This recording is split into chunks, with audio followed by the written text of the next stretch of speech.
Let's find the Genies or Djinns, gather enough magic, collect enough bottles and corks, all to protect your town and learn more secret of magic in Djinn.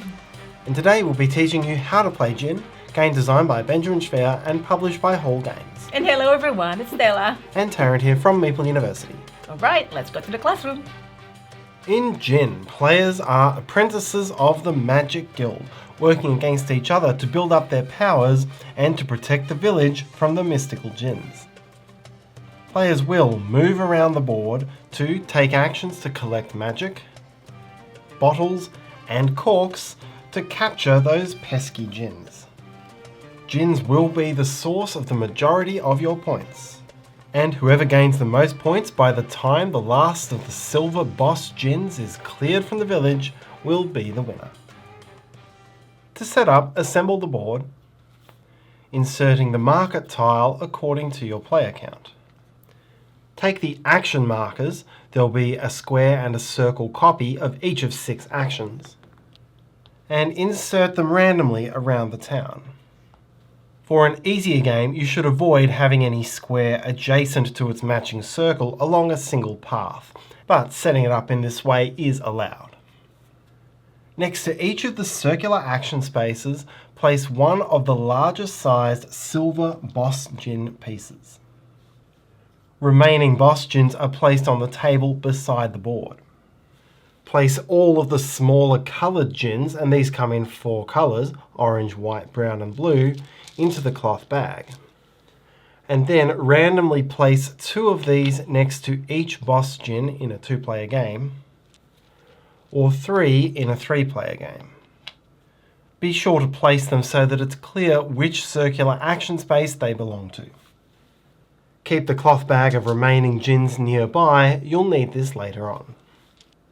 Separately shuffle up the decks of staffs, hats and cloaks, and place each face up, that is showing icons on the right hand side, into its slot of the Manufactory of magical items. Shuffle a face down stack of the chests and place them into the left slot of the secret Catacombs.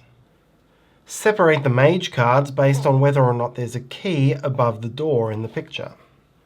Shuffle each of the decks face up, that is so that you can see the open door, split it into 2 halves and then place it into its relevant slot, no key or key. These don't need to be precisely even stacks, you can split them roughly in half. Set up the trophy board nearby. You'll split up the stacks of trophies into number 1, 2 and 3. Take a number of them equal to 1 more than the number of players from each stack. Then lay them face up in any order in their relevant slots. Shuffle up the scoring cards and then deal 3 face up. These are common objectives which all players can try to score. Give each player a player board and these various pieces. This part is clicked into the side, and this piece goes into its slot on the right. Along the top of the board is the space for your spell circles, and you'll have 2 of these spell circle inserts. Place the one showing the number 2 on the left and the number 1 on the right. In the centre of the board is your magic track, and you'll place your crystal at 3, this represents the amount of magic you currently have, while you'll place your base marker at 0 and your capacity marker at 5. More on how these work later on. On the right hand side there's space for 4 of these 6 semicircular pieces. One player selects at random which 4 of the 6 pieces will be used, and all players return their copies of the other 2 to the box. Your board has places to store resources. You'll start with 4 coins, which are stored down here, and later on you'll gain scrolls, keys, and corks, which have their own locations. Keep the general supplies of all of these, as well as the multicoloured Djinn bottles, nearby ready for use. Each player has an apprentice and an assistant, and the assistant begins the game on this staircase near the market. Finally, choose your unique player powers and disadvantages. Deal out a number of green tiles and a number of red tiles, each equal to 1 more than the number of players. Whoever has the roof extension tile showing the dragon is the first player, and in turn order, each player drafts any one of these tiles. Then in reverse turn order, each player drafts a tile of the opposite type and adds this combination below their player board. This could give an effect which is resolved at the start or end of the game, or some ongoing effect which resolves at a specific action or circumstance. You're now ready to play. Djinn is played in turns, starting from the first player and going clockwise around the table. Turns involve moving and resolving actions at one of the 13 action locations on the board. That includes the 12 which you placed into the board in setup and the central magic source location. On your very first turn, you'll take your apprentice from your player board and place it at any one path entrance to a square action space, and then resolve that square action. On all subsequent turns, you must move through the space you just resolved, choose a path that exits that space, and then move up to the entrance of the next space on that path, and resolve the actions at your new location. You must always continue moving forward. Red's next options would be here, here, or here. If you choose to move to an action entrance where another player or player's apprentice is already standing, then you have two options. Either to pay 1 coin or 1 scroll to each player already at that node, and then resolve that location, or to continue moving, choosing another path out of that space and moving to the next empty entrance, resolving the new location you finish at. You do not have to pay another player to share an action space, only to share a specific entrance to an action space. You can skip over multiple action spaces on the same turn if there are multiple players at entrances in your path. Having arrived, resolve the action or actions at that location in any order. The main square and circle action spaces have 6 different varieties, with a square and circle in each, and the circle version of these actions are always stronger than the square versions. There's a variety of different actions which you can do at the central magic source, and every time you take an action at a circular location where there is still at least 1 Djinn, you must, as an action, and before or after resolving the main location's action, attempt to catch 1 or more of those Djinns, or suffer a 1 magic penalty. Gaining the full benefit of an action is always optional, and if you choose to completely forego a main location action, you can do so to gain 2 coins, 2 magic, or 1 of each. So now let's look at each action in detail. When you visit the Academy, with the square version of the action, you can gain 1 scroll and 3 magic. For a scroll, take the token and add it to your storage, and for the magic, increase your magic counter that many steps. The maximum amount of magic you can hold is set by your capacity marker. In this case, the marker is blocking this space, and so my maximum is 4, and any excess magic gained would be lost. With the circular version of this action, you gain the same 2 rewards, but you also get to increase your magic capacity by 1 step. The first 3 times you do this, simply advance this marker 1 step to the right. If you increase your capacity when the marker is on the last space, then the first time you do this, flip the marker over. This increases your capacity to 8. And on both the time you flip this and all subsequent times you gain capacity, you may draw 1 random Djinn from the bag and attempt to capture it. But we'll come back and talk about how to do this later on. This location lets you visit the Tavern to recruit a mage. In the Tavern, there'll be 4 face-up mages available, 2 showing keys and 2 without. With the square action, simply take any 1 mage not showing a key. With the circle action, choose any one of the 4 mages, and if you choose one showing a key, also take a key. Add newly gained mages on the active side into your mage row. You can have any number of mages, and later on you'll be using them flipping them over to help you catch Djinns. If you gained a key, place it in your key storage. You can spend a key at any time as if it were a scroll, a coin, or a magic. But most often you'll be using them to help you in the next location, the Catacombs. At the Catacombs, you'll be going lucky dipping into treasure chests. At the square catacomb, flip and resolve one treasure chest, gaining any rewards printed on it. Here it would be 2 coins and a blue gin bottle. At the circular catacombs, flip and resolve 2 treasure chests. Some treasure chests come in 2 parts, having a reward at the top which you gain automatically, and a reward at the bottom which you gain only if you spend 1 key.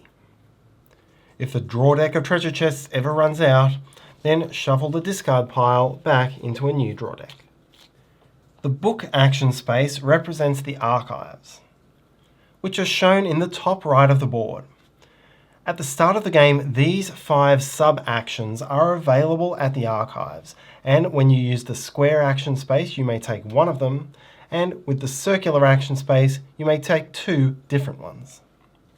Your different options are gain 2 coins, gain 1 scroll, activate 1 mage, meaning you choose any one face-down mage from your mage row and flip it back over to its active side, or as the 4th option, activate 1 spell circle.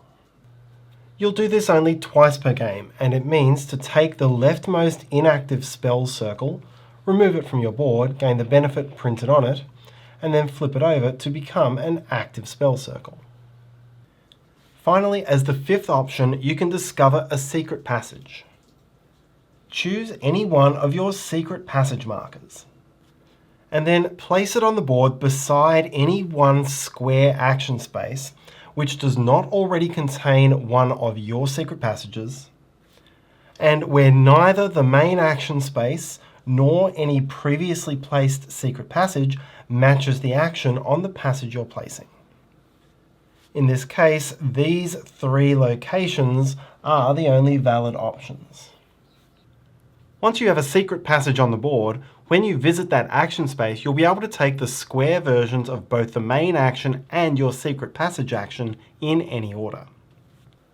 Once you've placed your 4th secret passage, you get further rewards. Firstly, you increase your magic base marker by 1 step, and as a reward for doing that, increase your magic 2 steps.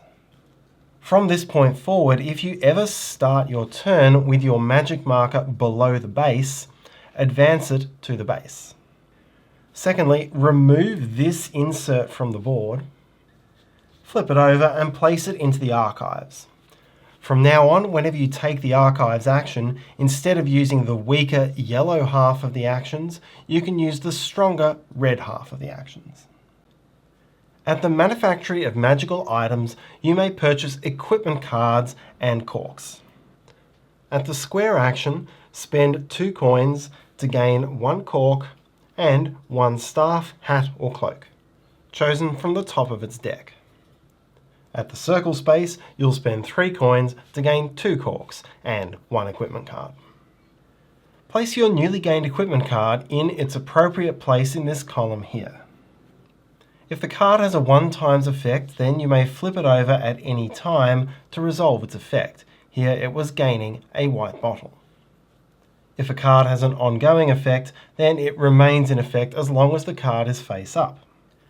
Here, every time you visit the archives, including by secret passage, you gain a coin. If you ever gain a card of a matching type to one that you already have, then flip the one you already have face down and cover it with the new one. And the first time you complete 1 full set of a staff, hat and cloak, then as a further reward, increase your base marker. At the market action, you'll be able to spend coins and scrolls to make purchases.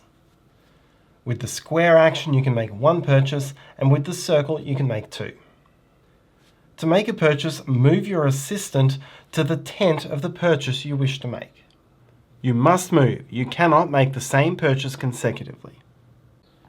If you move to a tent containing one or more other players, then you must pay each of those players either 1 coin or 1 scroll. Then resolve the transaction. Options are 1 scroll for the bottle of your choice and a cork, a scroll for $5, a scroll to reactivate 3 mages, a coin for a cork, a coin for 2 scrolls, or 1, 2, or 4 coins for 1, 2, or 3 different coloured bottles. The final action space is the magic source. There are several actions printed here, but they're in 2 rows, and you may perform 1 action from the bottom row and 1 action from the top row in either order. The bottom row lets you spend scrolls to gain bottles, corks, or reactivate mages. The cost for each transaction is the number of scrolls being pointed to by your capacity marker. So here each transaction would cost me 3 scrolls. The single action lets you make any number of transactions, so as 1 action, for example, I could spend 6 scrolls to gain a cork and activate 2 mages. There are 2 options for the top row action. You may either increase your magic track to its current maximum, or you can capture boss Djinns. So let's step back now and have a closer look at how to go about capturing Djinns. On a turn when you visit a circular action space which still has Djinns next to it, you must attempt to capture a Djinn. This is the primary way that you'll be capturing Djinns in the game. Doing so is considered an action, and you may do it before or after the main location action. If you cannot or do not wish to capture at least 1 Djinn, then you must lose 1 magic down to a minimum of 0. Choose any number of the Djinns in the location that you wish to capture. Determine the total magic cost. Each of the small coloured Djinns would cost 4 magic power, while the larger boss Djinn costs 4 power plus 2 power for each Djinn in that location. So among my options right now, I could capture 1 brown Djinn for 4 magic, 2 brown Djinns for 8 magic, this boss Djinn for 10 magic, or the boss and the blue for a total of 14. Let's suppose I try to capture the blue and brown Djinns for a total of 8 power.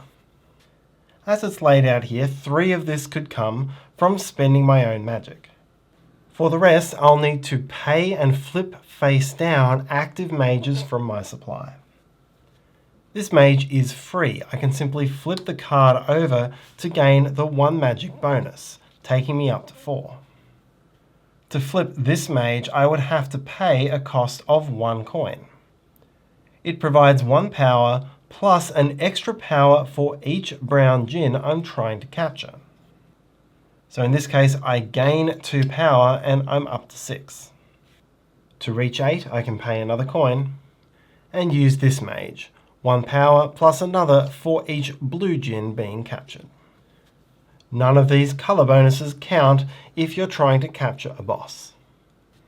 If you succeed, take the captured Djinns from the board and then place each into either an empty active spell circle or into a matching coloured bottle which you can stopper with a cork from your supply.